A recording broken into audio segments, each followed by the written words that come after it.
Então, enquanto a gente vai preparando, a gente vai anunciando, né? O doutor Cláudio Domênico pediu para fazer esse anúncio, sem ser essa sexta próxima, dia 15 de dezembro, a sessão espetacular, música e medicina, né? Ao meio-dia, a sessão, já falei, imperdível, considero uma das sessões mais bacanas do ano. Teremos o colega do Hospital Albert Einstein, Pedro Lemos, e o nosso colega daqui, André Souza. São hemodinamicistas, mas tem uma outra aptidão desconhecida de muitos de vocês. São guitarristas, farão aqui um show e teremos como debatedor o eminente músico Gilberto Gil, virá aqui participar. Então será uma sessão que eu reputo, como o Luiz Antônio falaria, né, como inesquecível. Não sei, acho que tem muitos que tocam, né? Então teremos aí essa dupla aí de guitarristas aí a nos brindar com o fim do ano. Bem, já o Fernando Rangel chegou também, então vamos dar início. Hoje a sessão é um caso clínico, espetacular. Nossos colegas aqui do Hospital CHN em Niterói, a Nájila e a Kátia, elas estão aqui presentes para o caso de lá, que a Nájila acompanhou, fez vários exames, e a gente está tendo hoje a oportunidade de apresentar esse caso aqui. Esse caso eu já apresentei em São Paulo, no congresso lá no curso de medicina nuclear que a gente deu no mês de setembro lá, e apresentei ontem em Brasília, teve uma reunião da SBC em Brasília. Eu considero esse caso também espetacular, um caso de muito aprendizado, de muito raciocínio clínico, que é muito importante. O eletro é importante, o exame clínico do doente é importante, o racional diagnóstico é importante, e é muito importante a gente debater esse caso à luz das novas evidências e dos novos exames complementares. Então, o caso de um paciente com síncope e que tem uma hipertrofia ventricular esquerda.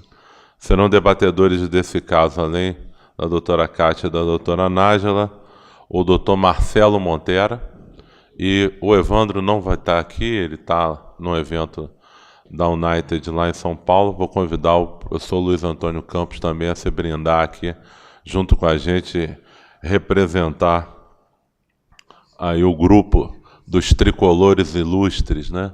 O Luiz Antônio Campos representar.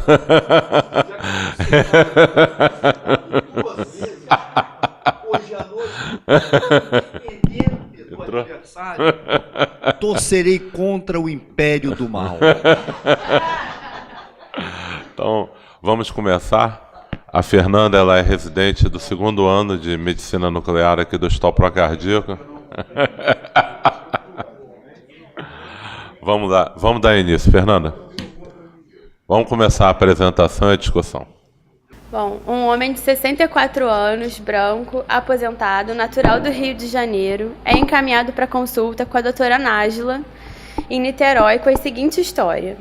Em 2015, ele apresentou uma síncope por provável hipotensão ortostática na praia de Icaraí após corrida usual. Procurou o Hospital Santa Marta, realizando exames na emergência, sendo liberado em seguida. Referia que, desde o episódio sincopal, mantinha apenas leve tonteira rotatória desencadeada por movimentação brusca da cabeça. Sentia também palpitações esporádicas e fugazes, desencadeadas por estresse. Faz uso regular de escitalopram 10 mg à noite e finasterida 5 mg há pelo menos 4 anos. De HPP, ele tinha um pinçamento de nervo ciático por achatamento e artrose de vértebra lombar há alguns anos. Cirurgias e internações, apendicectomia há 5 anos, lesão de menisco quando jovem e melanoma há 20 anos. História familiar. Mãe, com infarto aos 80 anos, pai, CA de pulmão, irmão, CA de próstata e irmã, CA de pulmão. A história fisiológica dele, ele caminhava diariamente na praia, fazia exercícios com elástico para manter o tônus muscular. corria e fazia musculação até 1 ano atrás e parou por problemas psicológicos. E antes disso ele refere que até fazia atividade intensa, mas parou por perda de interesse. Ao exame físico, ele tinha um biotipo magro, estatura média, não tinha turgência jugular patológica, tinha um certo tremor de extremidade, insônia e, segundo ele, hiporexia, extremamente ansioso. Chegou com a pressão arterial de 150/80 e depois 114/80, sem hipotensão postural. O resto do exame era normal. E esse é o eletro da consulta. Então vamos lá, vamos pedir para nossos colegas eletrocardiografistas fazerem a análise. Vamos lá, doutor Dirson, só pode aqui. Bom, o ritmo é sinusal, nós não estamos vendo bem a onda P no D1, mas D2 é bem evidente, D3, e uma coisa interessante que o D3, a onda P é bimodal.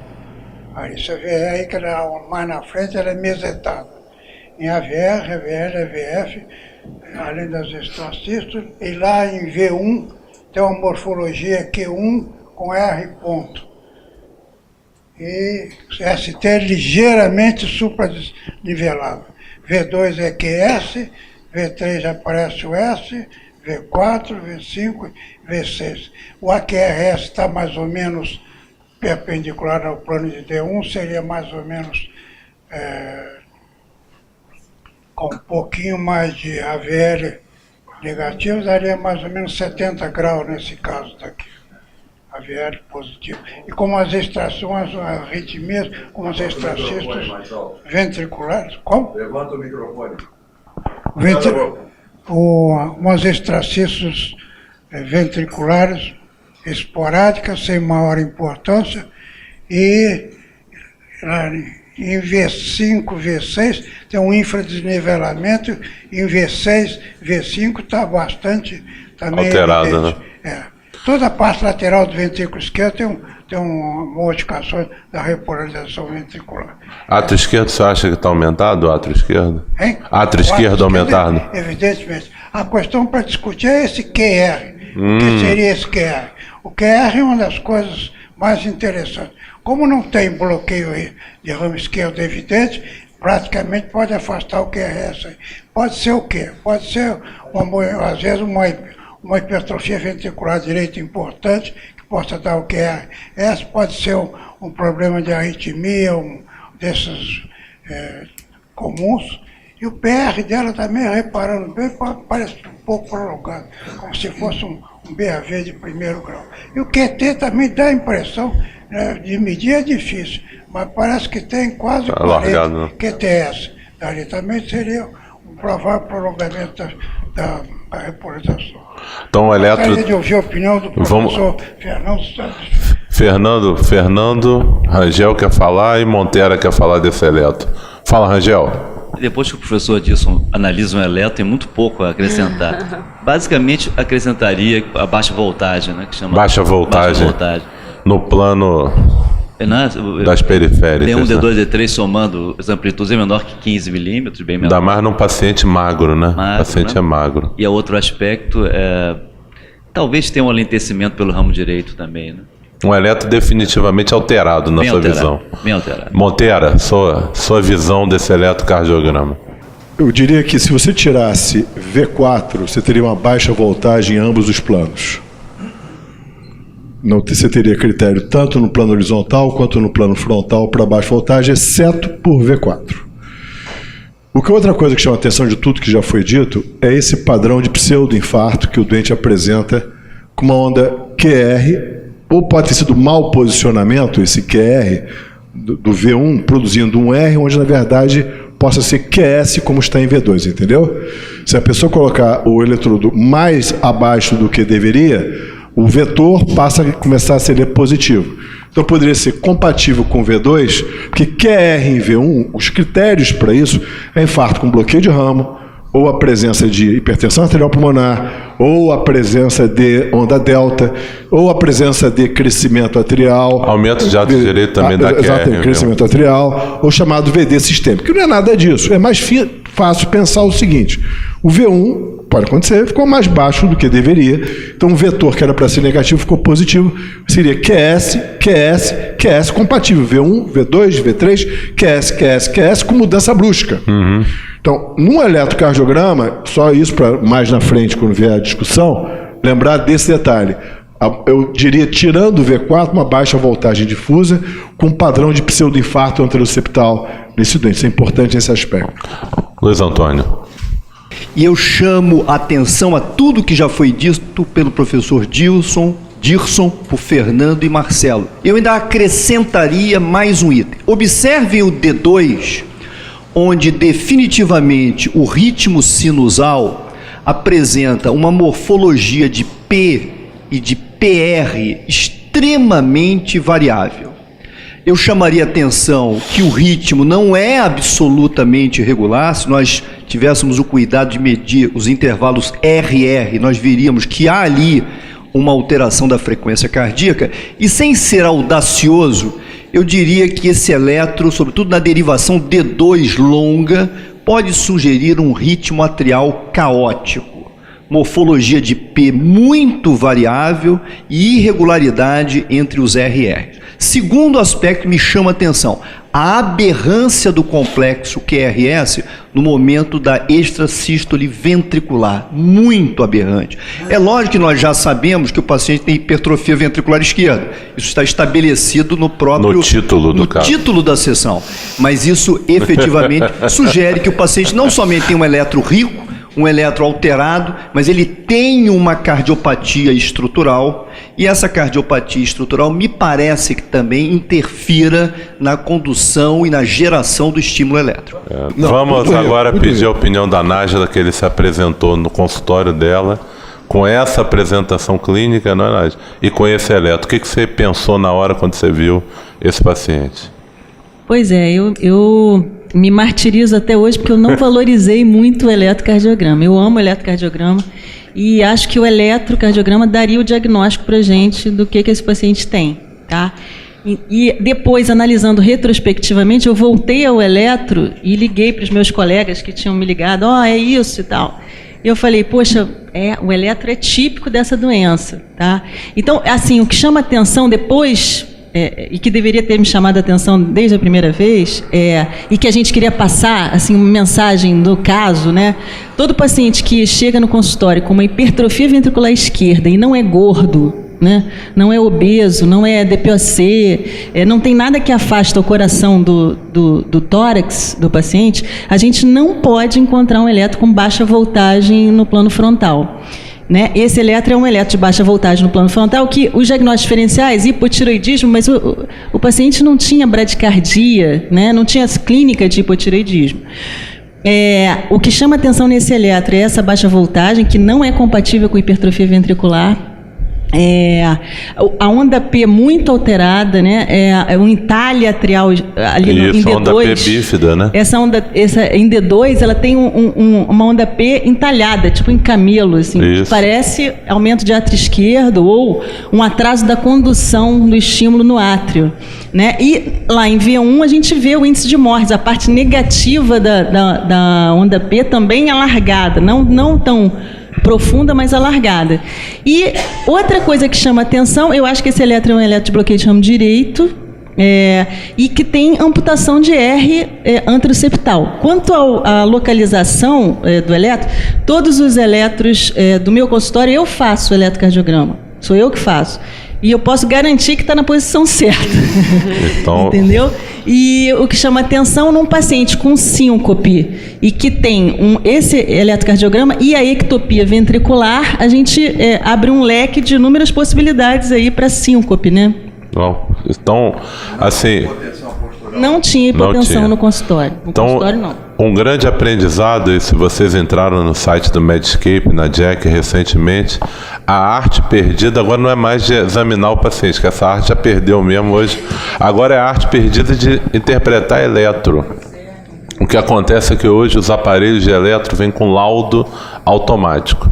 Então, nos Estados Unidos, as pessoas não sabem mais dar laudo de eletrocardiograma, e o laudo do eletrocardiograma, mesmo hoje com algoritmos de inteligência artificial, ele erra em torno de 5% dos casos. a interpretação eletrocardiográfica. Então, é importante aprender, é importante os mais jovens, assim, principalmente residentes, se dedicarem a isso, se dedicarem, ter livro de eletro. Não dá para você ir na casa da pessoa que diz que é especialista em cardiologia, o cara não tem um livro de eletro. Não estudou, não aprendeu, não é cardiologista. Então vamos seguir com o caso. Esse paciente ele chega também com alguns exames antigos no consultório. Então a gente tem um exame de sangue de 2016 com hemoglobina glicada de 6,1, glicose de 99. Triglicerídeos de 204. Isso, colesterol total.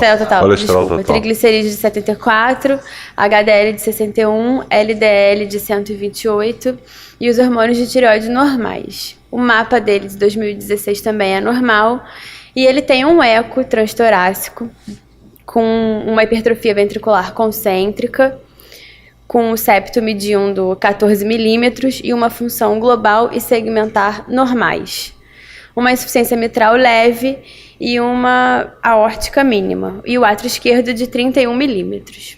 O Holter dele de 24 horas também tinha uma frequência cardíaca de 70 batimentos por minuto, 113 extrasístoles isoladas ventriculares, supraventriculares, extraventriculares, desculpa, e 2 pares de extrasístole ventricular sim, isso. 2 pares de ventriculares. 64 extrasístoles supraventriculares isoladas. 4 taquiatriais. Isso. Bom, e a hipótese diagnóstica? Doutora Nájila, a senhora quer falar? Eu queria só falar uma coisa ali. Veja aqui, tem algum ecocardiografista aqui? Veja ali o átrio esquerdo de 3 centímetros, tá? Vejam isso.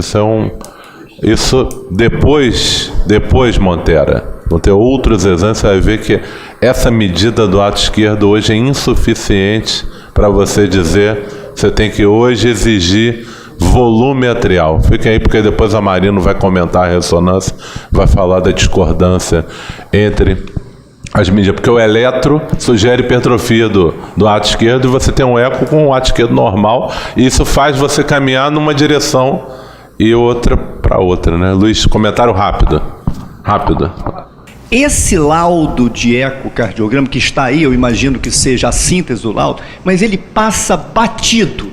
Da mesma forma como a gente passa batido também, do ponto de vista clínico, quando a gente encara uma hemoglobina glicada de 6,1 e um LDL colesterol de 128. Esse paciente, a meu juízo, ele tem um eco que precisa ser melhor executado e ele é um desglicêmico no mínimo e já tem uma dislipidemia aos 64 anos de idade. A gente tem que valorizar esses dados porque fazem parte de exames complementares, já que a gente solicita o exame, interprete-os, valorize e faça as intervenções necessárias. Fala, Roberto.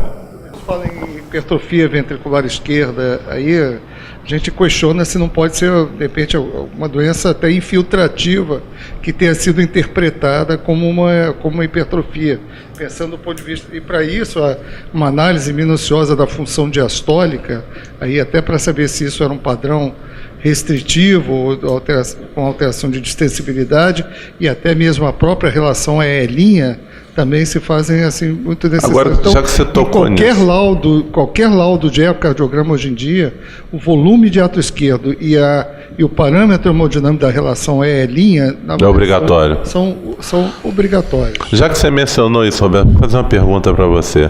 O speckle tracking é rotina hoje do ecocardiograma ou só faz quando o clínico pede? Porque nessa situação acho que poderia ter ajudado.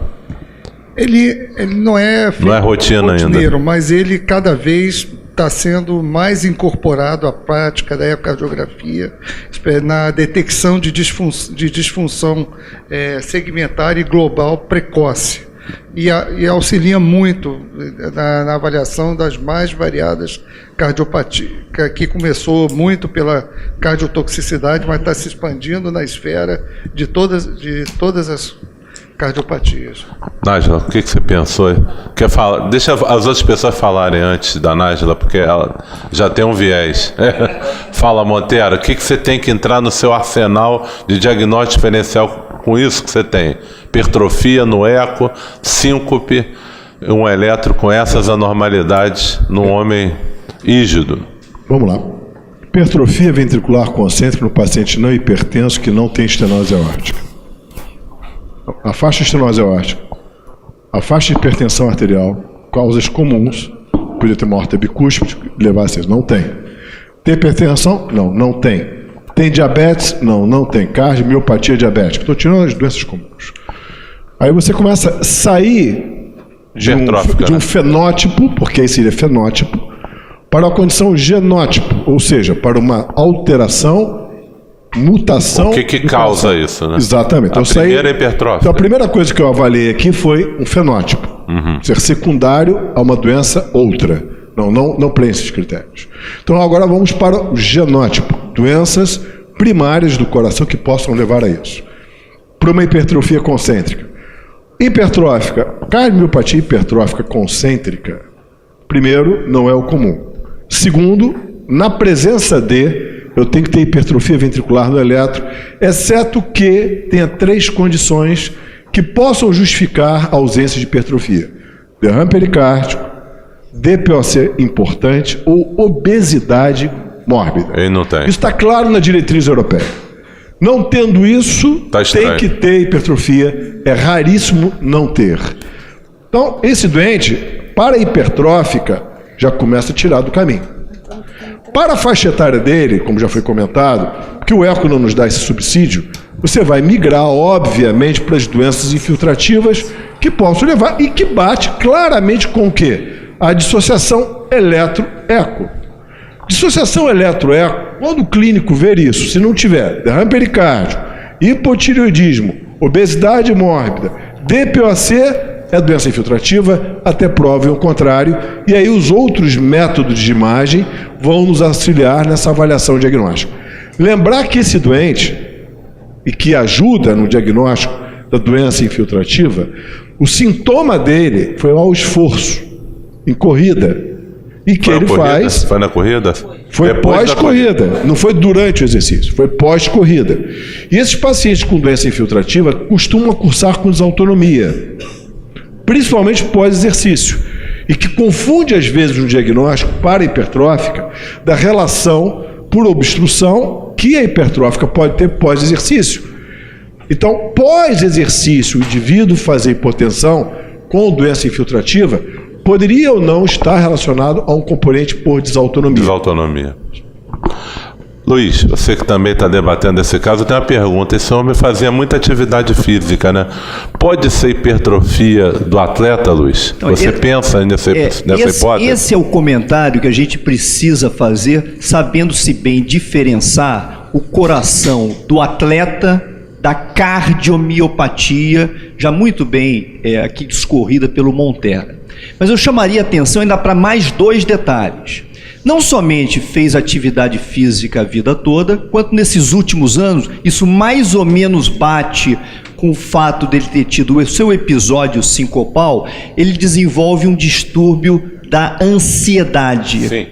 O paciente fica muito ansioso, mas também fica deprimido. Sim. E na realidade ele usa escitalopram, que nós sabemos que é uma droga que tem uma série de particularidades, não somente em relação a manifestações desautonômicas, já citado pelo Montero, mas também em nível de geração e do estímulo elétrico ao coração. Observe que esse Holter, que a gente também pode passar batido por ele, no aspecto quantitativo, ele não é tão exuberante, mas o perfil qualitativo do Holter me parece também muito rico, tão rico quanto o eletrocardiograma de 12 derivações. Observe, extrasístoles ventriculares, extrasístoles em pares, extrasístoles supraventriculares, 16 batimentos de extrasístoles supraventriculares acoplados e um episódio de taquicardia ventricular não sustentado. Ou seja, é muito rico. A síncope que ele desenvolve, a meu juízo, também em primeira instância, poderia ser encarada como uma síncope situacional. Estava correndo na praia, não sei se estava fazendo 40 graus, talvez estivesse, estamos no Rio de Janeiro, termina e faz um quadro sincopal. Não repete mais a síncope em momento algum, mas apresenta algumas alterações do tipo sensação de palpitação, algumas tonteiras, talvez associada a um quadro labiríntico, enfim, o contexto clínico dele. E a Nájila já chamou atenção para isso no eletro de superfície de 12 derivações. Baixa voltagem, com hipertrofia ventricular num eco, como Evandro Tinoco Mesquita, nosso grande diretor clínico, costuma sempre dizer, o chamado eco business, que é aquele eco que o sujeito entra, quando ele percebe, acabou o exame. Coitado. O Evandro usa essa expressão muito apropriada. Então, existe esse paciente, até que se prove o contrário, é um indivíduo rígido, mas lamentavelmente ele me parece portador de uma cardiopatia infiltrativa. Lamentavelmente, eu acho que o diagnóstico caminhará nesse sentido. Vamos, mais algum comentário da plateia? Não? Então, Nájila, Kátia, se quiser fazer algum comentário. Como é que vocês encararam aí esse caso, frente a esses dados desse ecocardiograma? Você botou a prova de esforço dele, não, né? A prova de esforço depois. Porque ele já veio com essa prova de esforço para mim, não fui eu que pedi. Ah, tá. Só para todo mundo... Quer mostrar a prova de esforço? Que ele faz uma arritmia. Vamos mostrar a prova de esforço. Faz uma arritmia na... Quer ver? Olha só, ele veio com uma prova de esforço da época que começou a investigação para síncope, tá? Era um atleta, um cara que fazia atividade física. Essa prova de esforço aí, ele atingiu 9 metros. Eu acredito que ele aguentaria mais a atividade, mas deve ter sido interrompida por isso. Ele fez uma taquicardia ventricular polimórfica no pico do esforço, de curta duração, assintomático, não sentiu absolutamente nada. Tá? Não teve alteração eletrocardiográfica, a não ser ali que parece que tem um infrazinho de ST, tá vendo? Em MC5. Tem um... quer dizer, essa prova de esforço pode ser isquêmica, pode ser miocardiopatia, assim como pode ser cardiogênica, ele tem hipertrofia no coração, ele tinha um tio que morreu de morte súbita. Tá? Então, a minha... realmente, gente, eu tenho que dar a mão ao palmatório. O eletro é diagnóstico, tá? Mas a minha primeira suspeita clínica foi miocardiopatia hipertrófica concêntrica. Pelo conjunto da coisa, né? Exatamente, pelo conjunto da obra. Hipertrofia no eletro, arritmia. E aí eu pedi o exame próximo, que era a ressonância, e pedia com estresse, com dipiridamol, e em repouso, me dizendo para ele qual era a minha suspeita, que é um paciente que fazia atividade física, para diferenciar a hipertrofia do atleta de hipertrófica, morte súbita na família, esse é teste de esforço. E aí o médico que fez a ressonância ligou para mim, e aí a gente vai continuar o caso. Eu acho espetacular desse caso, que é o caso real, né? É o que aconteceu. Porque a medicina, como a vida, é muito mais fácil no retrospectivoscópio, né? Olhar para trás, devia ter feito isso. Não, depois desse caso eu nunca mais perco um diagnóstico. Fala, Rangel. Rangel quer fazer um comentário. Na semiologia dessa síncope, desse senhor com hipertrofia, acho que a gente poderia pensar em 3 aspectos semiológicos ali. Quando é durante o esforço, pensar no mecanismo eventual. Ele não é o caso, que ele é concêntrico. Se tivesse obstrução de saída, poderia ser da hipertrófica. Ou no esforço poderia ser isquêmico, mas é bem mais complexo, bem mais raro. Quando é em repouso, ele tem doença estrutural cardíaca, ele tem hipertrofia, a gente pensaria mais no mecanismo elétrico, tá? Que é arritmias ou bradiarritmias. Quando é na fase de recuperação, Montero falou bem, é na fase que você desliga todo o estímulo simpático e liga o vago, e liga a acetilcolina. Então, nesse momento, é muito comum, nessa fase de recuperação, ser desautonômico. Tem hipotensão e bradicardia. Então, na semiologia da análise da síncope, sabia se é durante esforço, no pós-imediato ou em repouso, é muito importante para o diagnóstico diferencial do mecanismo da síncope. A ressonância magnética, Marino, podia fazer esse comentário para a gente? São 2 imagens que estão sendo mostradas em eixos longos do ventrículo esquerdo, que pegam também, aqui à direita, 3 cavidades, e ali do eixo longo vertical, pegando o ato esquerdo em ambos os cortes. São sequências após contraste, com provavelmente avaliação de realce tardio, onde a gente não identifica um realce segmentar típico de alteração coronariana, nem o realce mesocárdico típico da fibrose da miocardiopatia hipertrófica. O que há é uma captação anárquica e difusa né? do miocárdio, e o destaque seria o especial realce na parede do miocárdio do miocárdio do átrio esquerdo, indicando um sinal de sobrecarga e eventualmente até fibrose mesmo. Isso não é comum, né, Maria? Não, isso sugere uma alteração restritiva, que é o que a gente vê ou infiltrativa, nas infiltrativas do miocárdio. Qual seria o diagnóstico aí principal dessa ressonância magnética? O mais comum é a amiloidose. Né? Amiloidose. Surge aí um pensamento para amiloidose para esse paciente. E tem também o laudo, mostra o laudo da ressonância, que eu acho que aí ele dá o aumento do átrio também, né? Dá.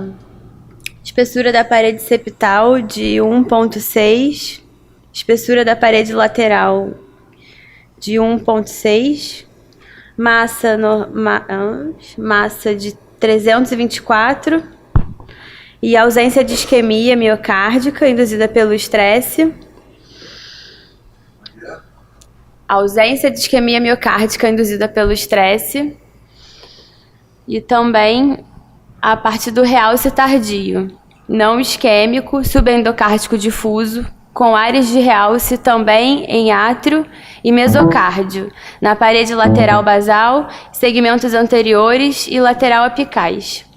Estes achados do realce tardio estão mais relacionados com doença de depósito e infiltração, como Fabry ou amiloidose.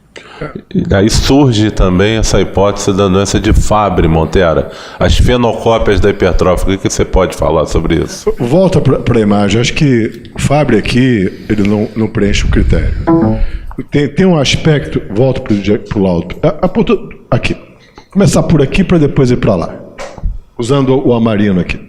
Tem uma publicação da Clínica Maia sobre critérios de doença infiltrativa através de pontuação, para você fazer diferenciação dos tipos de doença infiltrativa, especialmente em relação à amiloidose. E quando você tem a amiloidose, fazendo diferenciações pelo tipo de amiloidose, pelo tipo de realce tardio, fazendo com que isso tenha uma acurácia de 0,9 em relação a essa pontuação. Em relação a quê? Quando você tem uma amiloidose do tipo cadeia leve, não é comum você encontrar um infiltrado difuso e com presença de realce, principalmente transmural. É mais comum quando é difuso e com presença de realce transmural, você obrigatoriamente tem que pensar na TTR. Então, vamos voltar para a imagem, por favor.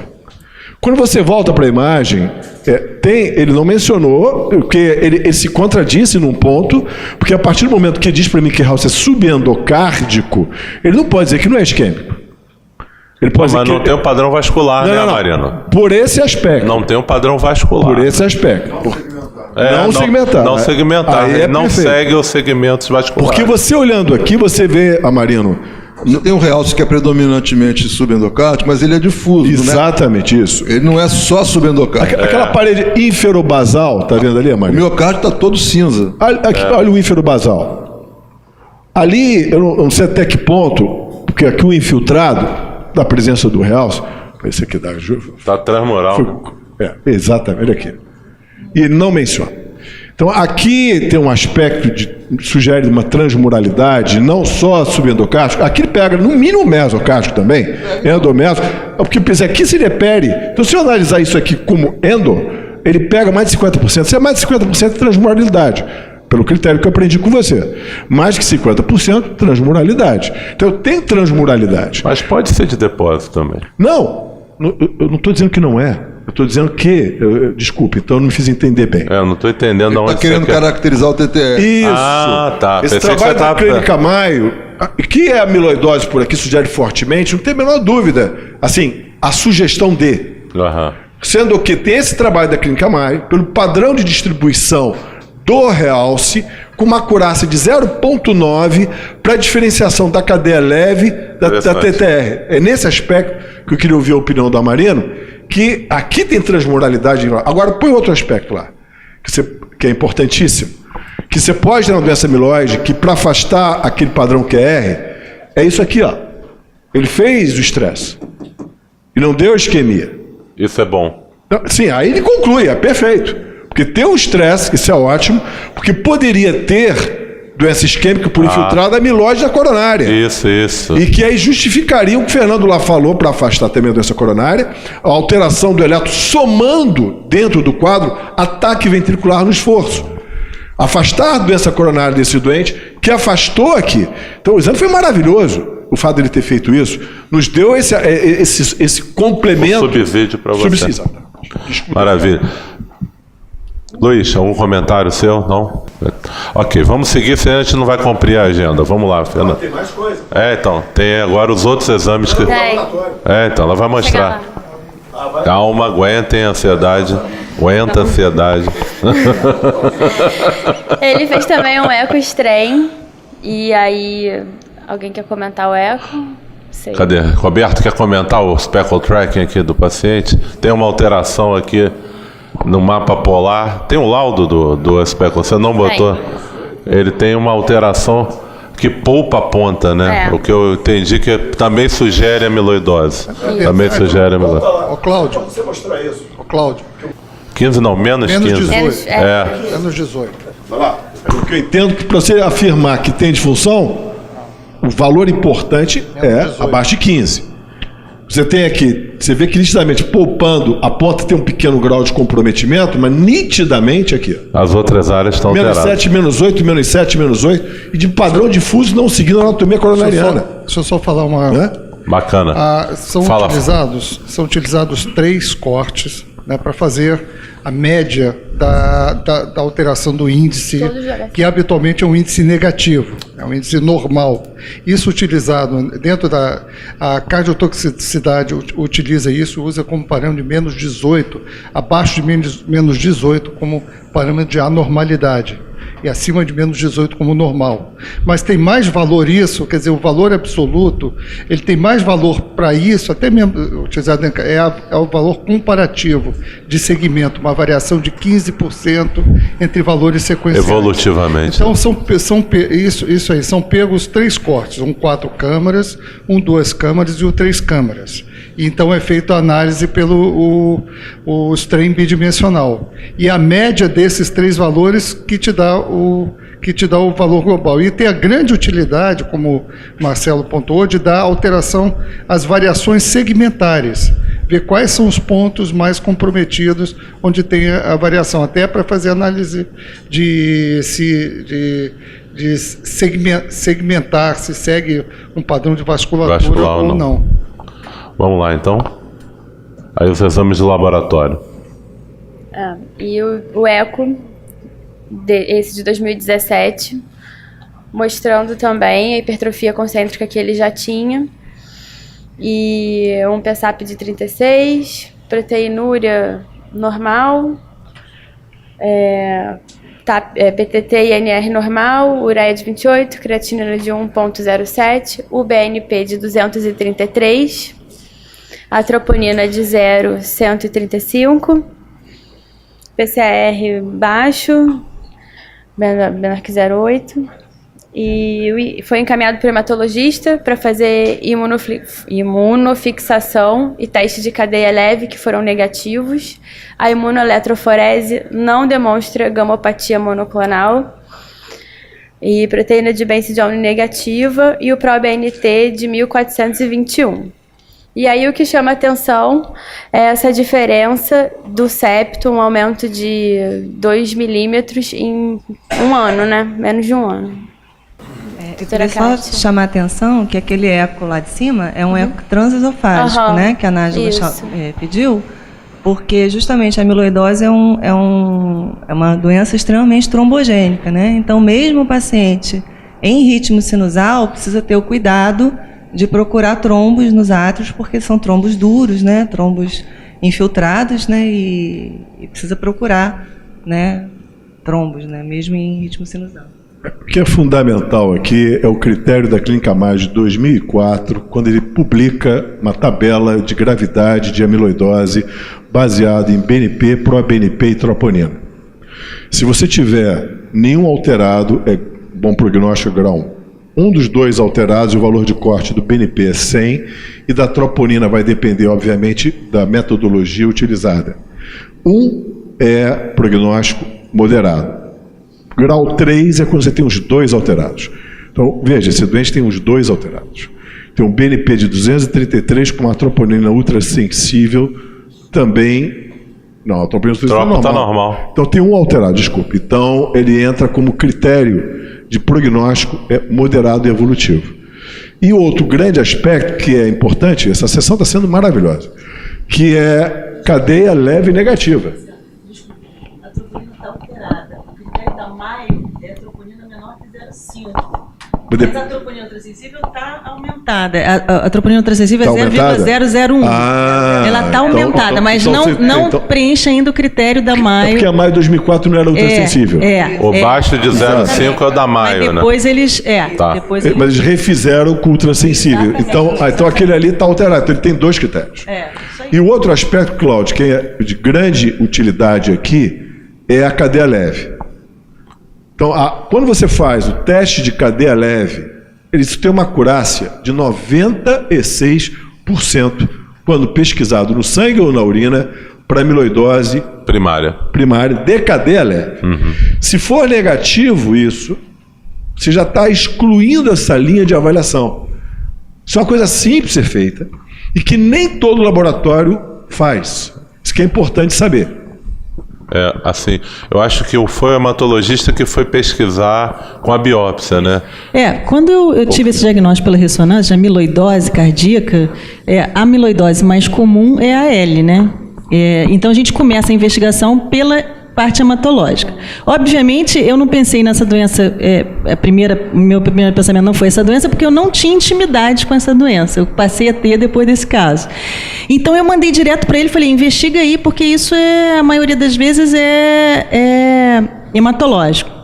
E ele fez essa pesquisa toda, e quando ele me ligou dizendo, não estou achando nada, vou partir para biópsia de medula, vou fazer biópsia de medula como última coisa, mas eu acho que eu não vou achar nada. E aí a gente conversou e deu outro caminho para esse doente. Outro rumo, né? Tem aí a biópsia que fez da gordura, né? Isso. Então confirmou a presença do depósito amiloide. Então o paciente tem um diagnóstico de amiloidose e é crucial nesse momento você saber se a amiloidose é primária, que é uma doença hematológica, uma gamopatia monoclonal por cadeia leve, ou se ela é uma amiloidose do tipo da transtiretina. São duas doenças com prognóstico completamente diferente. Só volta um pouquinho, por favor. Aonde? Vamos lembrar duas coisas aqui. A primeira é que você já tem uma cadeia leve negativa. Isso te ajuda muito. Então, quando chegou aqui, você já tinha na mão uma informação laboratorial que você não tem proteína amiloide de cadeia leve circulante, porque o tratamento, inclusive, se utiliza disso para avaliar a eficácia, ou seja, não está tendo transferência da medula para os tecidos periféricos, proteína de cadeia leve. Então, isso tira a doença de campo. Agora, esse é um aspecto. O outro aspecto, que é um problema que tem no Brasil, que todos estão vendo aqui. Custa $2.000 o kit de anticorpo para que você possa fazer a diferenciação que é obrigatória em qualquer fonte literária de imunohistoquímica para a diferenciação daquilo que nós aprendemos na faculdade de medicina, que era o vermelho Congo, que na verdade não é vermelho Congo, é verde maçã. Não ficou a história do vermelho Congo, mas quando põe a luz polarizante, fica com aspecto verde maçã. Ou no Brasil, a gente brasileirou para verde esmeralda. O que ocorre? Isto aqui só pode ter amiloidose. Mas como você tem uma cadeia leve negativa, já te ajuda a empurrar para o TTR. Mas não afasta a forma senil, embora ele é jovem para senil. Você acaba caindo na TTR. Mas só lembrar a todos que isto que aqui está não permite dar o principal diagnóstico. Além de dizer que tem amiloidose, o tipo de amiloidose, que seria muito fácil para a imunohistoquímica fazer a diferenciação. O problema é que é caro. Não sei se o Bruce está aí, o Bruce... Mas é não, necessário. O Bruce está aí, é uma pergunta que a gente quer fazer. Uma das coisas que está nos algoritmos hoje da Jack e tal, é o teste daquele do Free Light, né, que você faz a pesquisa no sangue periférico da cadeia leve anormal, e essa paciente fez, né, foi negativo, e o Montero disse que não consegue fazer aqui no PRO, né? Então, difícil fazer aqui. Tem que saber por que não está acontecendo, porque hoje está no algoritmo e é o cardiologista que pede. Então, hoje, isso tem que estar disponível. Fernanda? E aí, ele chegou a fazer o teste de mutação familiar, mas parece que só esse é o que a gente tem disponível aqui no Brasil e ele também foi negativo, né? Mas o 30 não foi feito, né? Não, esse era disponível no laboratório. É o antigo 30. Depois no final. Sim. Mas tem várias mutações. São 22 mutações. E aí que a gente entrou no caso. Por isso que a gente está aqui, se apresentando. A sessão a medicina nuclear está apresentando por causa disso. Por causa desse exame aí. Então vamos pedir, né, para a Fernanda explicar o exame para a gente. Foi então solicitado a cintilografia para a pesquisa de amiloidose. Essa cintilografia ela é feita com um marcador ósseo. E aí é por isso que a gente consegue enxergar assim o esqueleto, né, a coluna, dá para ver bem a coluna e as costelas.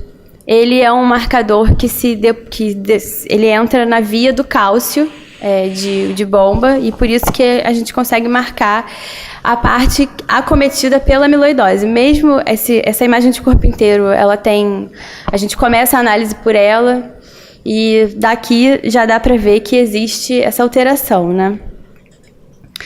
Essa imagem, a gente consegue fazer uma análise quantitativa. Então, é a relação da área cardíaca com o tórax contralateral já está alterado. O valor de referência é 1,5. E aqui as imagens tomográficas de baixa dose com a reconstrução da imagem cintilográfica. O que eu tenho para dizer sobre a cintilografia com pirofosfato é que ela é específica para o tipo ATTR, então isso dispensa a biópsia de medula, que era o que estava sendo pensado em fazer. A gente evitou de fazer um método invasivo no paciente. E é uma coisa muito simples, a gente está muito acostumado a fazer aqui no hospital. Só essa semana a gente teve três pesquisas de amiloidose e é um método barato, está disponível para quem quiser. Então, só um comentário aí do pirofosfato, né? Então, esse é um exame que a gente fez muito antes de ter troponina, que é aquela cintilografia de fibrose, de necrose, né, da fase aguda. É um exame, o pirofosfato, ele liga com cálcio. Então, quando você tem um infarto, aumenta a presença de cálcio no miocárdio, então capta na área quente, fica positivo durante 2 semanas a cintilografia. Com a troponina hoje, troponina dá diagnóstico, exceto na insuficiência renal, dificilmente você não consegue dar o diagnóstico. E esse exame ressurgiu com a questão da amiloidose. Então, hoje estão publicadas revisões, vocês puxarem no Medline, mesa de tudo que é congresso de cardiologia. Evandro foi com Montero, com o pessoal ir para Harvard, lá fizeram aquele curso lá, teve palestra disso. Quando a cintilografia com pirofosfato capta no coração, você não só dá o diagnóstico de amiloidose, como dá o tipo histológico. Então tem um artigo na Circulation com 1.000 pacientes, publicado ano passado, diagnóstico de amiloidose sem biópsia. Você consegue dar um diagnóstico, como o Montero falou, $2.000 para ver, não sei o que, não precisa. Se você tiver isso positivo, você sabe o tipo histológico e agora você vai precisar saber se isso é a forma familiar, que tem uma implicação, que vai ter que analisar a família inteira, fazer exame em todos os familiares e tal, ou se é a forma senil, né, wild, que é selvagem, né? E aí, Nájila, quando você recebeu esse resultado, qual foi o seu encaminhamento? Você viu com o Evandro também, né, discutiram o que conduziu, o que vocês fizeram aí com o paciente?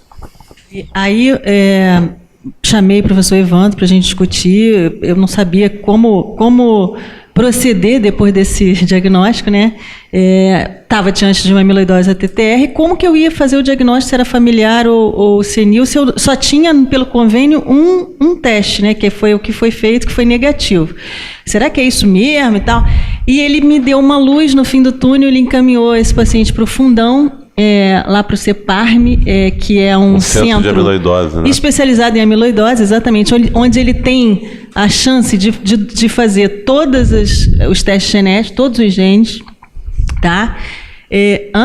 Faz tudo. Todos. Inclusive a Pfizer, que é o laboratório que já está no mercado, né? O Tafamidis, que é para tratar a amiloidose, tanto neuropatia quanto a cardíaca, que agora nos Estados Unidos foi liberada para cardíaca, mas ainda a Anvisa não liberou no Brasil. A Pfizer disponibiliza para você um kit genético de graça, óbvio, depois para você prescrever o remédio, que é o mesmo kit que o Fundão deu para o meu paciente. Agora o paciente privado também vai poder fazer. Todos os nossos lá do hospital, já fizemos mais 3 diagnósticos depois desse. Caramba, tá? é epidemia. E todos com teste genético pela Pfizer. Que interessante. Só para vocês saberem. Esse paciente, então, foi encaminhado para o Fundão, eles receberam ele lá, fizeram a coleta. Esse teste demora normalmente 60, 90 dias para vir o resultado para a gente. Você está com o slide aí do teste genético? Eu acho que não. Você não botou. Qual é o gene dessa aí? Ele é VAL 142 isoleucina, VAL 142 isoleucina. Esse tipo de amiloidose é especificamente cardíaca, só cardíaca. Que interessante. Tá? E que é amiloidose dos negros americanos. O cara não é negro. Mesmo? Caramba. Só para você ter ideia. E qual o prognóstico genético? O prognóstico é ruim? Assim, a gente pegou ele já com doença avançada, mas pouco sintomático, né? Ele quase não usa. Agora que a gente introduziu um diuréticozinho, dose baixa, porque começou a inchar o tornozelo e tal, está fazendo atividade física, continua fazendo atividade física, encaminhei para o Caldas lá. E a gente está torcendo para ver se consegue a liberação do Tafamidis para ele tratar, porque por enquanto não há comprovação que ele tenha neuropatia. Então aquela síncope não é síncope por desautonomia, tá? Eu cheguei a fazer tilt test dele, o tilt test é absolutamente normal, ele não tem neuropatia documentada amiloide. E a genética diz que ele só tem amiloidose cardíaca. Que interessante. Que interessante. Vou fazer um comentário, a Fernanda vai fechar apresentando uma revisão, né, sobre a amiloidose. O que é interessante trazer são 2 aspectos, Cláudio. Primeiro, o teste de imunistoquímico de $2.000 permite fazer 66 exames. Então, na realidade, o custo é bem baixo. E nós temos que sair da medicina intuitiva para a medicina de precisão. Acho que o que eu estou aprendendo aqui hoje nessa maravilhosa sessão é exatamente isso. Nós temos uma medicina intuitiva, começamos por ela, com o eletro, com a clínica do doente, a dissociação eco-eletro, criamos uma medicina intuitiva. Avançamos para a ressonância, carimbou o paciente com provável filtrativa.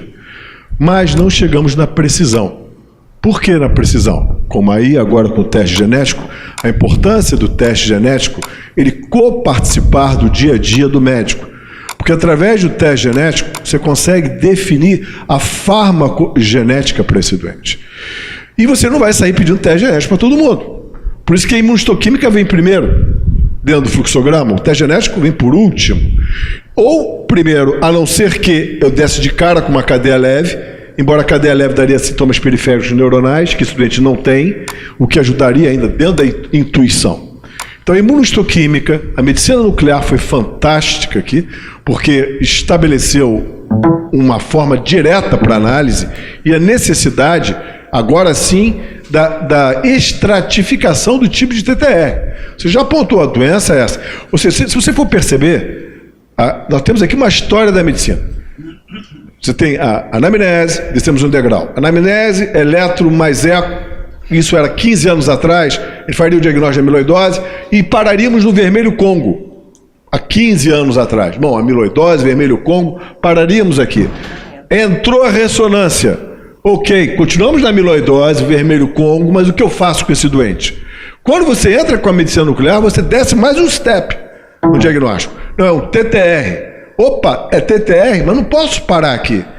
Isso que é importante que o clínico tenha em mente. Você mostrou que há necessidade de eu aprofundar no diagnóstico e aí sim migrar, independente ou não se tem apoio de Pfizer, para a avaliação gênica desse doente, para entrar farmacogenoma agora, que é o que vai direcionar o tratamento das doenças filtrativas. Maravilha. Luiz, quer algum comentário? Tem o doutor Reutemann, depois. Posso comentar? Uma Claro. reflexão muito interessante, tá? Eu queria lembrar ao Cláudio que ele ainda não fazia medicina nuclear quando a gente já pedia a cintigrafia com pirofosfato para diagnosticar infarto do miocárdio. Agora, é extremamente interessante que hoje em dia não vai se pedir mais, mas vai se pedir para pensar em amiloidose, como ele colocou, como o Monteiro colocou agora, que a gente tem que começar a pensar. E só queria lembrar também mais um detalhe, que existe um tipo de amiloidose, que eu não me lembro exatamente qual delas, mas que existe um tratamento que é o transplante hepático. Sim, é esse tipo. Esse paciente, um dos possíveis tratamentos para ele é transplante hepático. E só para lembrar, e como em Portugal tem muita amiloidose, eles têm uma grande experiência em entender de transplante hepático por causa disso. A gente orientou uma tese de mestrado, foi até de uma farmacêutica aqui da UF, com um radiotraçador chamado DPD, a Suzane, né? Pegamos 20 pacientes, a gente entrou em contato com a Associação Brasileira de Amiloidose, eles têm um grupo, né? Vieram pacientes de vários locais do Brasil lá para a UF, fizemos 20 pacientes com amiloidose, cintilografia, publicamos esse material.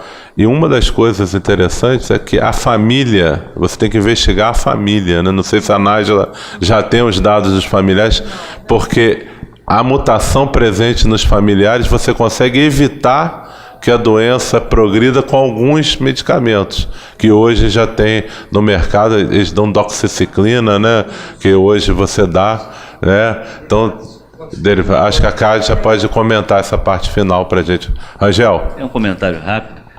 Existe um trabalho do European Heart Union do ano passado, que fala justamente dessa sequência do diagnóstico, né? Porque eles pegaram num ambulatório, é um trabalho francês, num ambulatório de cardiologia, paciente com hipertrofia ventricular esquerda, que não tinha uma causa óbvia.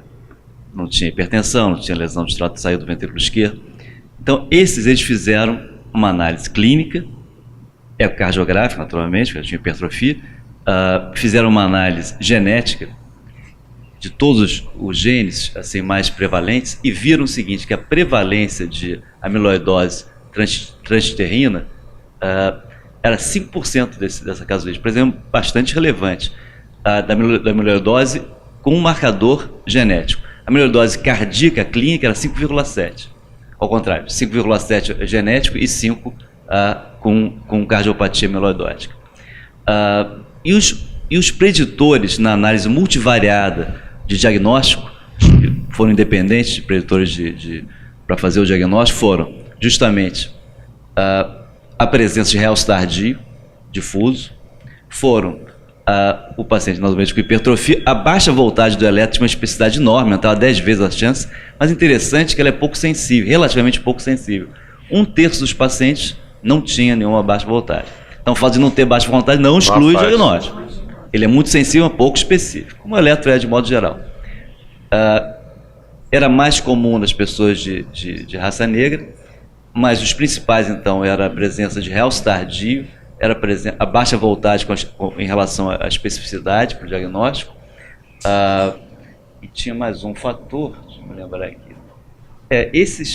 Esses eram os mais importantes, era o fato de ter hipertrofia, realce,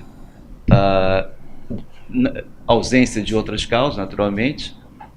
Esses 3 eram os mais relevantes. Alfredo. Não, só para reforçar o que o Isaac falou, né? Lembrando a amiloidose familiar, né? Descrita lá em Portugal, naquela vilazinha que é Póvoa do Varzim, e é conhecida como doença de Corino de Andrade, ou doença dos pezinhos, porque ali era uma aldeia de pescadores e havia muito casamento entre as próprias famílias. Então, aumenta muito a incidência de problemas gênicos. Né? Genético. Que é a presença de lesão do túnel do carpo. Lesão do túnel do carpo. Acho que ela vai comentar isso também. Luiz, para a gente fechar, vamos lá. Os comentários de Montera, Fernando Rangel e agora Alfredo Pote, inclusive com o chamado acento português extremamente bem apropriado, caracterizam um caso espetacular na sua condução clínica. E eu queria cumprimentar a Nájila, que hoje nos visita aqui.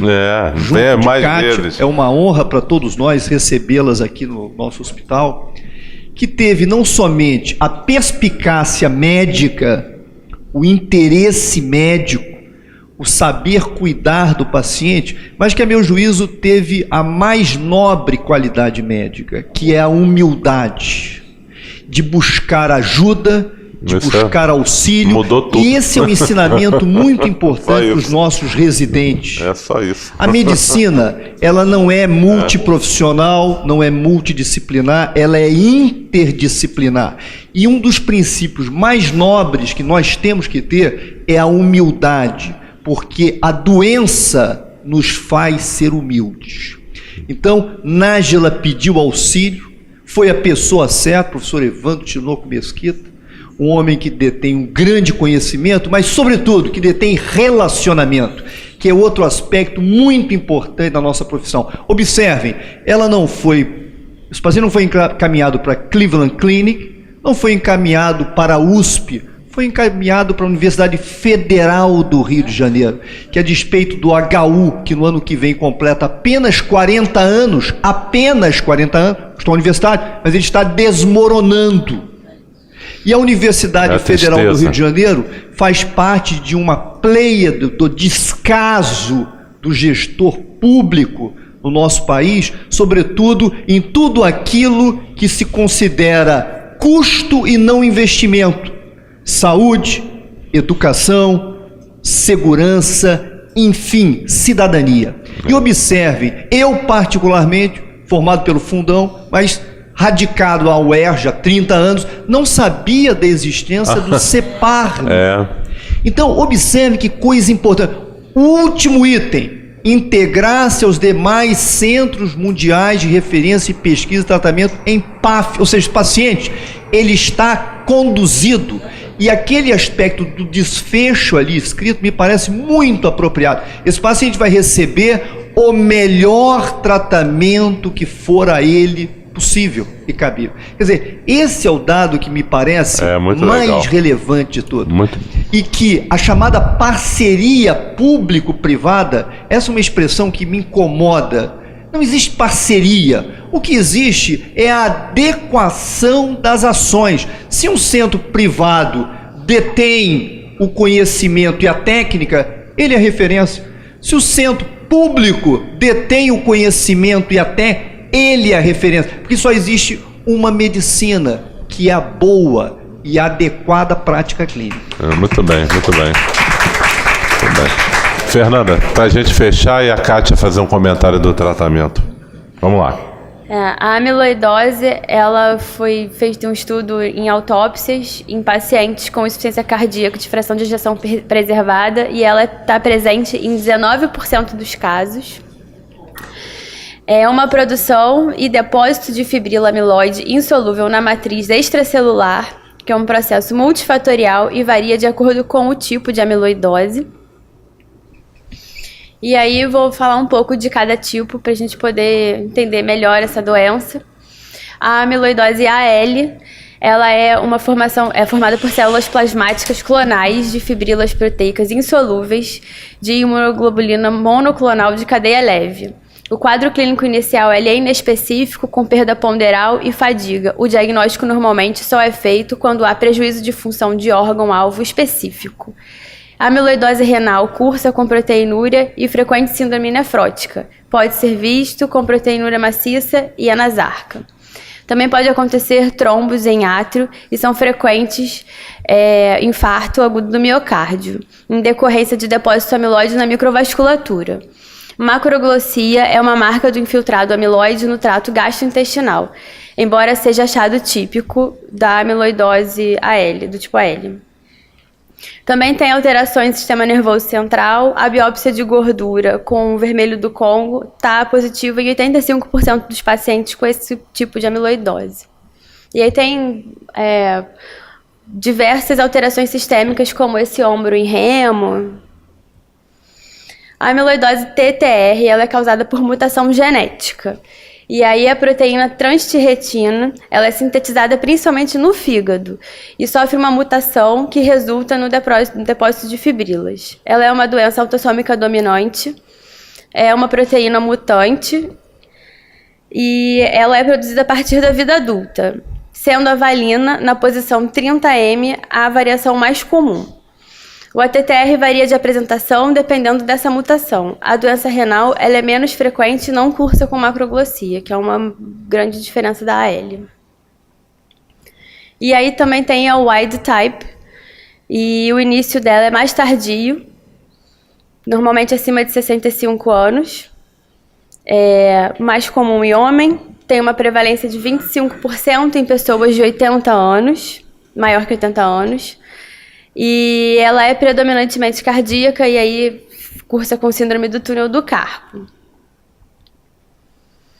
Então, são vários tipos de amiloidose, de mutação genética, e infelizmente a gente só consegue fazer um estudo no laboratório, né? Só está disponível um tipo de estudo. A amiloidose cardíaca é um enrijecimento do miocárdio, também por depósito amiloide, causa insuficiência diastólica. A insuficiência sistólica ela acontece em fase avançada, mas também é rara, e causa justamente o eletro que a gente viu, de baixa voltagem nas derivações periféricas e não progressão da onda R. O ecocardiograma é de hipertrofia ventricular esquerda, podendo ser biventricular com aumento da refringência miocárdica e disfunção diastólica. Os biomarcadores cardíacos são justamente o NT-proBNP e o BNP, que são preditores de envolvimento cardíaco, a ressonância magnética pelo realce cardíaco subendocárdico global e a cintilografia com os derivados de 99-metastável-tequinese pirofosfato, que tem a ligação fósforo-cálcio, tornando esse método útil na diferenciação entre os tipos de amiloidose, porque a TTR contém mais cálcio e aí ela se deposita lentamente. E esse é os passos, né? Quando você está na suspeição do diagnóstico, a primeira coisa que você tem que fazer e que dá mais resultado é o eco. Quando o diagnóstico é precoce, o que vai dar mais positivo é a cintilografia. Para definir o diagnóstico, a cintilografia também é mais importante, método complementar. Para diagnóstico etiológico, também a cintilografia, dentre os métodos complementares. Para avaliar a função, é o eco. Para prognóstico e estratificação, o BNP. Para esse tipo de amiloidose, para amiloidose burden, é a ressonância. E para a resposta da terapia, também é o BNP. O prognóstico, ele é muito complicado, sendo a L a pior, porque é a mais precoce também a surgir. Tem uma sobrevida média de 2 anos. A TTR pode sobreviver por até 15 anos. Varia também de acordo com a sua apresentação, se ela é uma apresentação precoce, o paciente é jovem, se o paciente é mais idoso, provavelmente vai ter um desfecho mais lento. E o tratamento, inicialmente, a boa resposta com diurético para insuficiência cardíaca, né? Porque a gente começa a tratar pelas consequências, né? A insuficiência cardíaca ela começa bem com o diurético, mas com a progressão da doença renal, isso passa a ser o uso limitado. O bloqueador de canal de cálcio e o beta-bloqueador também são muitas vezes contraindicados. E um marca-passo acaba sendo necessário. No caso da amiloidose AL, existe a quimioterapia com transplante de célula-tronco. Isso pode levar à remissão da AL por causa do desaparecimento das cadeias longas. E ele é capaz de preservar a função ventricular, esse tratamento. E o transplante cardíaco é o que acaba sendo a reta final dos pacientes por falta de tratamento específico, né? Sendo a TTR o tratamento anterior, o transplante hepático era a única coisa que poderia ajudar o paciente, já que a fibrila amiloide é principalmente produzida no fígado. E aí temos essas drogas promissoras, que é justamente o que está sendo feito no fundão. Ela bloqueia essa mutação por esse RNA, e aí ele estabiliza a molécula do TTR. E aí aqui é a droga. E aí as considerações finais. Quer comentar, Kátia? E aí, Kátia? Justamente, a amiloidose AL, ela costuma cursar muito com síndrome nefrótica, né? Ela comete muito rim, né? É muito comum aparecer em biópsia renal, né? E, na verdade, eu acho que é importante, nesse caso, nessa sessão, assim, foi importante para a gente também, né? Assim, os grandes red flags, né, em relação à amiloidose, porque a amiloidose ela acaba sendo diagnosticada numa fase muito tardia da doença, né? Em que a gente já vê muito acometimento, né? E na verdade, muito pouco a se oferecer em relação a um tratamento e uma preservação de função ventricular, né? O eletrocardiograma, acho que é o mais importante de todos, né? A red flag assim, mais importante, né? Que a gente tem que bater o olho e lembrar de fato, né? Da amiloidose. Outra coisa muito importante, que também aconteceu no caso da Nájila, é o fato do paciente piorar a sintomatologia dele, que geralmente é muito frustra, né? Assim, é uma fadiga, né? Assim, um certo cansaço, às vezes uma perda ponderal inespecífica, mas muitas vezes essa fadiga ela piora ao se iniciar beta-bloqueador ou bloqueador de canal de cálcio. O doente retorna pior. Isso é, né, muito importante, né? Atenção para os clínicos com exatamente. Isso, né? Então, esse doente tomou bisoprolol, né? Tomou bisoprolol e voltou para a Nájila dizendo que estava pior. Muito importante esse dado clínico. Não conseguia mais voltar a fazer seu exercício. Não briga, parei de tomar o seu remédio porque ele me piorou muito. Então é uma outra red flag muito importante, né, para se pensar no diagnóstico, né, assim, O corticoide não tem nenhum papel aí, ao menos temporário, não? Não tem nada descrito em relação ao corticoide. O resultado agora não. E em relação a L, se a gente consegue fazer um diagnóstico precoce, né, sem muita alteração cardíaca principalmente, a gente consegue levar o paciente para quimioterapia e transplante cardíaco. É como se fosse um mieloma múltiplo, na verdade, né? Transplante de medula óssea, desculpe. E o paciente vai muito bem.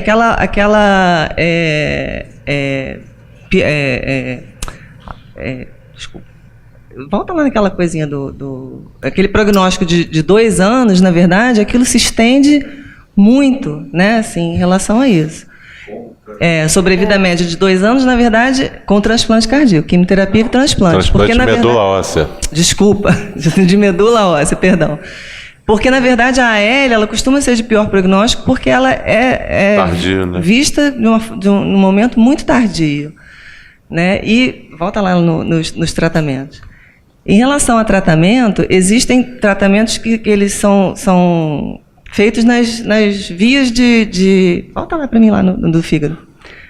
Onde a proteína ela é sintetizada, né? O fígado, o transplante de fígado, né, para tirar o problema, né, diretamente, né, altera aonde é sintetizada, o hepatócito, né, que produz a proteína errada. O hepatócito ruim, né, o hepatócito danoso.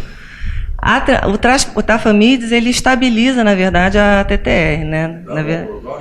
Dá muito bom prognóstico atualmente com a neuropatia periférica só, né? A gente tem isso estabelecido em estudo. O estudo para cardiopatia, na verdade, ele termina agora em 2018. E pelos resultados, isso vai ser...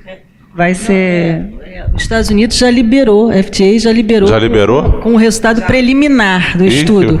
O estudo não acabou para amiloidose cardíaca. Agora, que bom, hein? Então o resultado é promissor, né? A doxiciclina e os derivados do chá verde, eles atuam na agregação das miofibrilas amiloides, né? Eles, na verdade, são assim, como um tratamento de pacientes assim, né, familiares, né, que têm a mutação, mas não a doença e você impediria a doença de ocorrer, né? Exatamente. Interessante, profilático, né? Interessante. Provavelmente, também não tem estudo ainda sobre isso, mas tá todo mundo fazendo, né? Provavelmente. Aquele hematologia foi serve para todos, né? Exatamente. E esse paciente, então, o que vocês propuseram de tratamento para ele? Ele está em tratamento conservador, no né? fundão, e esperando o tratamento. Ele voltou para mim recentemente, assim, ele é muito ansioso, extremamente ansioso. Apesar de eu imprimir para ele a página da internet, que eu estava mandando ele para o melhor lugar do Brasil, que tinha contato no mundo inteiro, que não seria melhor visto em nenhum lugar. Teria a possibilidade do remédio. O meu pecado foi falar do remédio, entendeu? Porque, na verdade, agora a gente... Criou uma expectativa. Quem chefia esse serviço no fundão é uma neurologista, tá? Então, o remédio está liberado para doença neurológica, mas não para cardiopatia no Brasil. Então, já falaram isso para ele. Então, isso gerou para ele uma ansiedade extrema. Já voltou para mim, doutor, eu não vou conseguir tomar o remédio. Vou morrer sem É desesperador. E aí nós vamos levando na conversa, né? Rapidinho, só falar 5 segundos. Comentários finais. Quanto ao transplante de fígado, desliga a luz. Que o Alfredo falou, muito bem falado, que em Portugal é uma área endêmica de polineuropatia. É a Valtrintamet, é o que a gente pesquisou nele, porque o convênio só libera essa mutação. Essa é uma doença basicamente de polineuropatia periférica por amiloidose. E lá em Portugal, a doença endêmica é a polineuropatia e não a cardíaca. A Valtrintamet só tem alteração neurológica. Então lá eles fazem muito transplante hepático, porque o transplante hepático acabou. Interrompeu a doença neurológica e eu não tenho doença cardíaca. Interessante. Tá? Agora, quando eu tenho acometimento cardíaco, o transplante hepático não é indicado, porque a doença continua, ele continua cardiopata, né? E ele pode voltar a produzir também. Depois do transplante, ele pode voltar a produzir, porque ele tem o gene, né? Comentário final, Roberto e Monteiro está com a mão levantada. Comentário final, uma frase. Em relação à síncope e na presença de uma cardiopatia estrutural vigente, a investigação dessa... Você quer botar o CDI, né? Não, se contemplaria um estudo eletrofisiológico. Não, essa que é a pergunta. Se fosse cogitado... Eu sei. Na avaliação da síncope, com a presença de cardiopatia estrutural, isso foi cogitado? Monteiro, já que você está com o microfone, responde esse tema e termina, Eu queria exatamente falar sobre isso. Eu acho que isso é importante. Esse paciente preenche critérios de indicação de CDI. Na literatura, eu fiz aí... Mesmo com a função preservada? Exato. Não, a questão é amiloidose com 5 com presença de taquicardia ventricular. Essa que é a questão. A amiloidose, ela pode cursar com morte súbita. Esse doente, o que trouxe esse doente ao médico? Foi a síncope, lembra disso? Não foi insuficiência cardíaca. Então, a síncope foi diagnosticada por teste ergométrico a presença de taquicardia ventricular. Então, a morte súbita está no contexto, a gente se esquece disso, que a gente pensa em amiloidose, pensa somente em insuficiência cardíaca refratária. Esse doente, os trabalhos que você tem são séries de casos, 40 casos, 60 casos, tem um com 100 casos da Clínica Maio. Há o benefício do CDI, sim, principalmente na fase do primeiro ano. Por quê? Porque é o tempo que você dá ao doente dele se beneficiar do tratamento. Então, aqueles doentes que você não tratam, vai acabar morrendo inexoravelmente, a doença progride. Seleciona. Exatamente. Então, está indicado o CDI para esse doente, sim, porque ele teve síncope com TV no teste ergométrico. E daria tempo a ele de você conseguir, ou tentar conseguir o medicamento para tentar estabilizar esse paciente. Então, reenfatizando o que o Roberto colocou, e não tem como não parabenizar a sessão, um espetáculo de A a Z. Foi como eu falei, fizemos um passeio aqui pela medicina, por todos os métodos, mostrando a necessidade da interdisciplinaridade. Parabéns, Fernanda, pela apresentação. Obrigada. Foi muito, muito proveitoso. Obrigado. Então, gostaria de agradecer a todos e desejar uma boa tarde.